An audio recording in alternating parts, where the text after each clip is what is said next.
Wabarakatuh. Alhamdulillah, dalam kesempatan kali ini kita bisa bertemu lagi dalam pelajaran akidah akhlak ya. Kemarin Pak Ali menyampaikan sampai adab apa? Adab dzikir ya. Adab dzikir sudah sampai selesai kemarin ya. Pada berzikir bahwasanya di dalam berzikir itu ada beberapa akhlak-akhlak ya atau tata krama yang harus dilakukan dalam berzikir. Pertama, mulai meluruskan niat ya. Kemudian bacaannya hendaknya yang diajarkan Rasulullah SAW. Kemarin yang setelah Pak Ali sampaikan ya. Kemudian sampai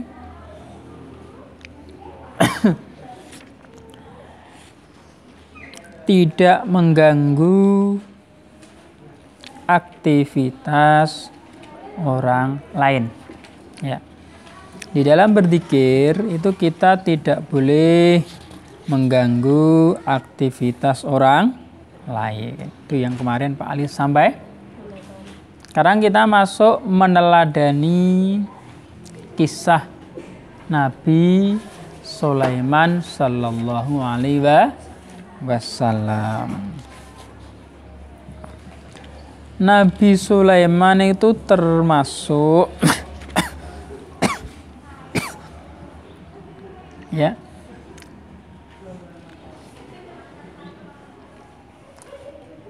golongannya Nabi ya.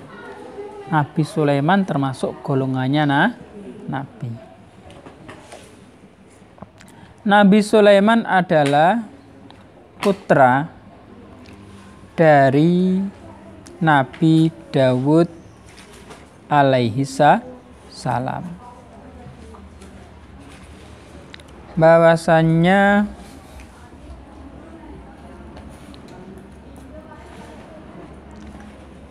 Nabi Sulaiman itu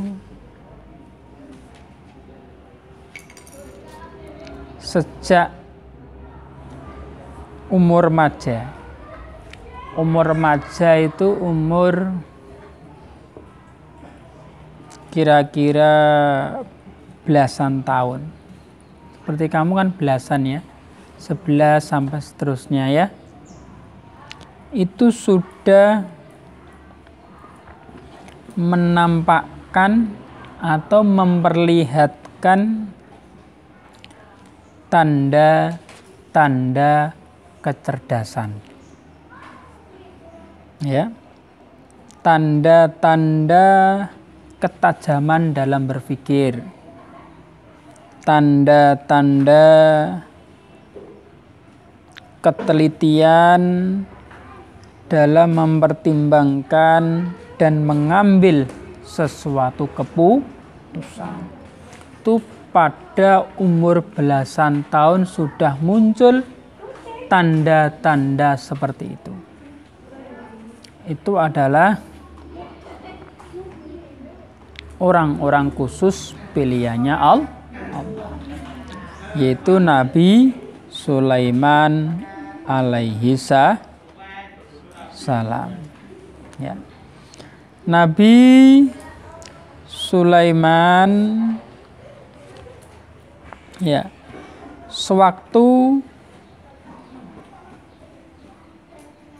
ayahnya yang bernama Nabi Dawud ya.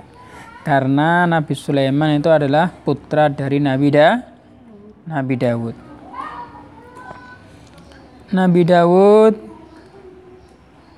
menduduki tahta kerajaannya Bani Israel ya, mendampinginya dalam tiap-tiap sidang peradilan yang diadakan untuk menangani perkara-perkara perselisihan Ya.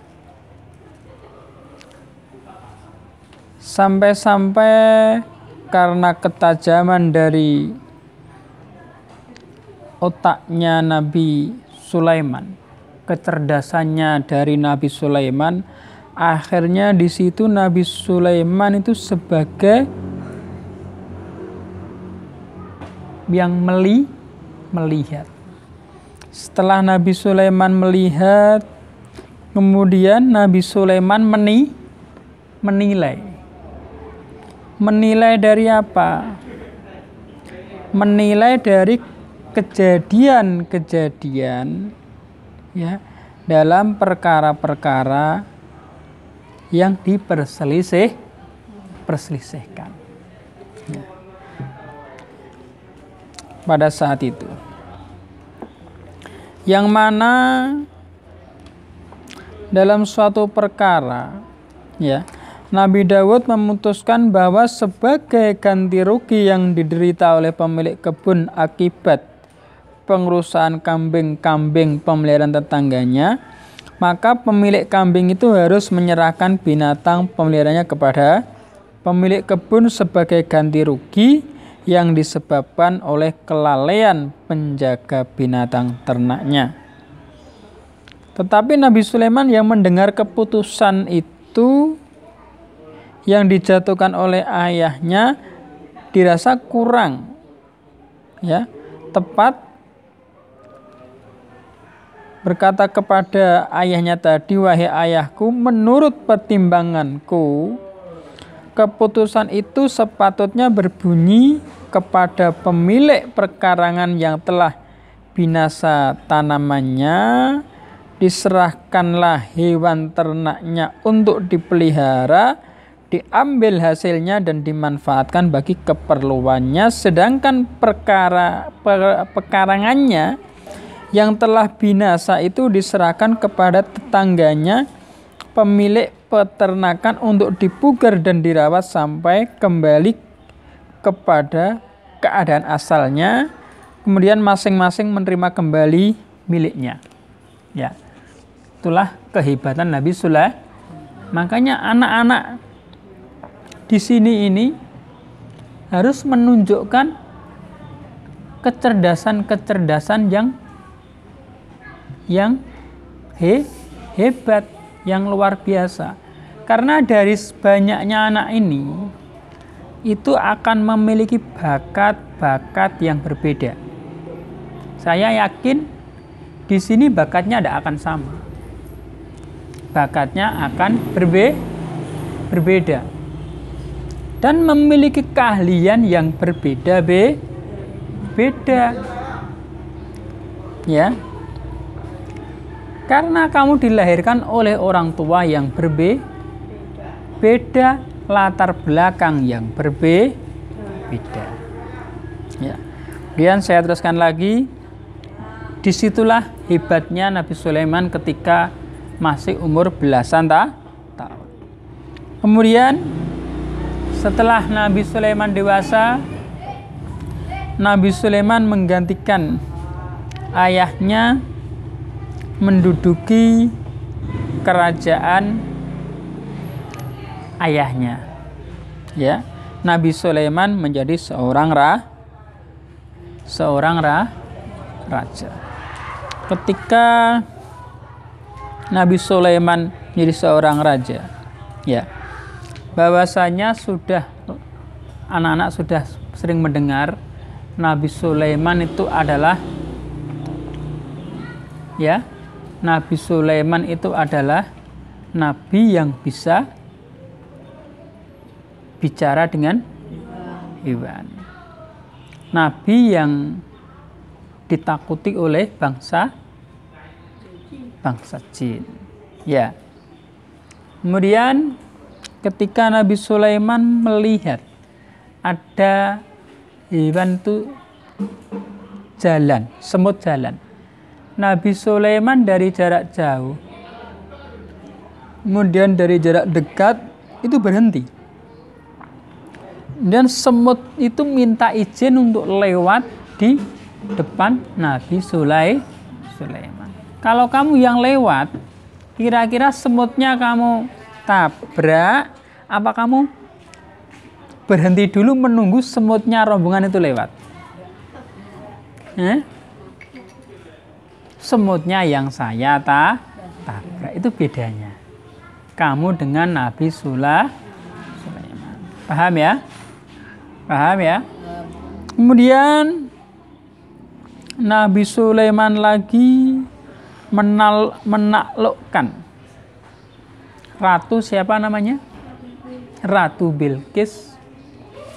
Ya, menaklukkan Ratu Bilqis dengan cara bagaimana? Memindahkan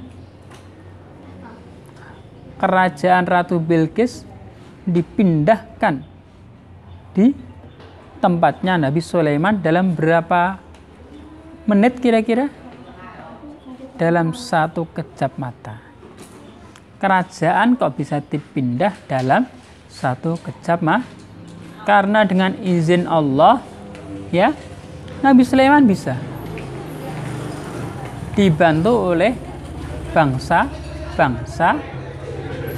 jin. Ya. Ya. Sampai-sampai di akhir kehidupannya, di akhir hidupnya, ya, di akhir hidupnya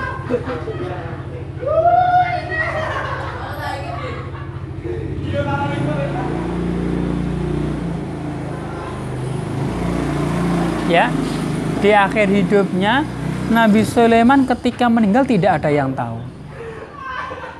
Yang menunjukkan, menandakan Nabi Sulaiman meninggal itu apa? Apa kira-kira? Burung gagak. Yang lain, tongkatnya yang dipegang Nabi Sulaiman dimakan rayap. Ketika tongkat dimakan rayap, kemudian tongkatnya dan Nabi Sulaiman tersungkur.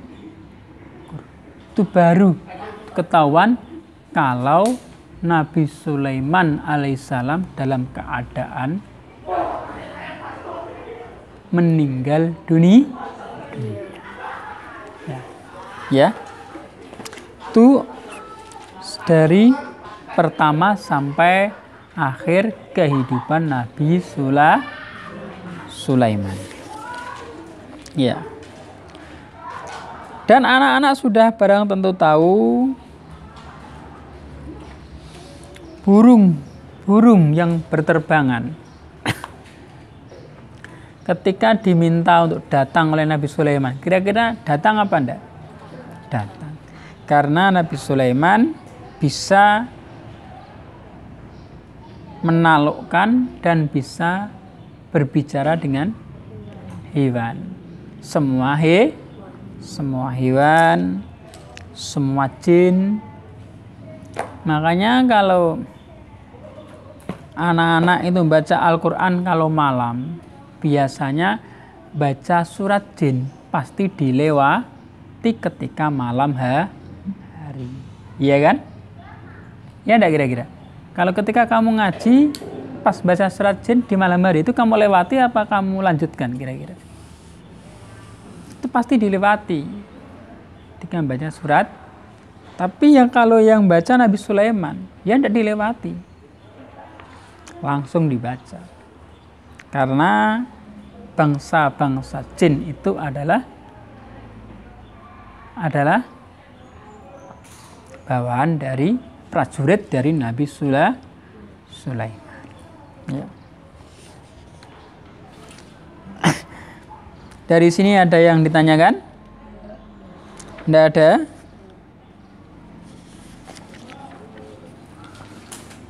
Ya.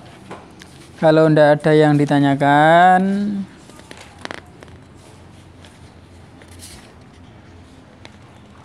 semoga pertemuan pada pagi hari ini bermanfaat ya. Anak-anak menjadi anak-anak yang baik. Sebelum Pak Ali akhiri, dari kisahnya Nabi Sulaiman itu ada beberapa hikmah yang bisa diambil ya. Yang pertama apa? Yang pertama bahwa Allah memberi karunia ilmu hikmah. Nah, ini loh yang perlu anak-anak pelajari. Ini tidak bisa dipelajari tadi. Allah memberi karunia ilmu dan hikmah. Ilmu bisa dipelajari, hikmah tidak bisa dipelajari. Ya. Hikmah kepada siapa saja yang dikehendaki. Ya. Hikmah itu bisanya diapakan? Kita belajar istiqomah. Kalau anak-anak belajar istiqomah, nanti anak-anak akan mendapatkan hikmah yang luar biasa. Ya, hikmah itu tidak bisa dipelajari. Itu sebuah hasil yang diberikan Allah SWT kepada siapapun. Tetapi dengan jalan pertama mujahadah, setelah mujahadah belajar istiqomah. Karunia ilmu dan hikmah yang diberikan Allah kepada Nabi Sulaiman adalah pengangkatan sebagai nabi yang meneruskan ayahnya, yaitu Nabi Daud alaihi salam.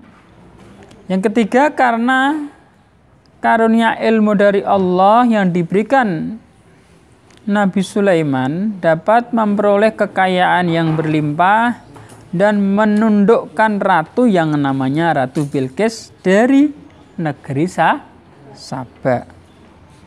Ilmu, kekayaan, dan kekuasaan bukan berarti apa-apa jika tidak digunakan untuk mengabdi kepada Allah dan kebaikan-kebaikan kepada masyarakat. Ya, dari sini sudah bisa dipahami ya.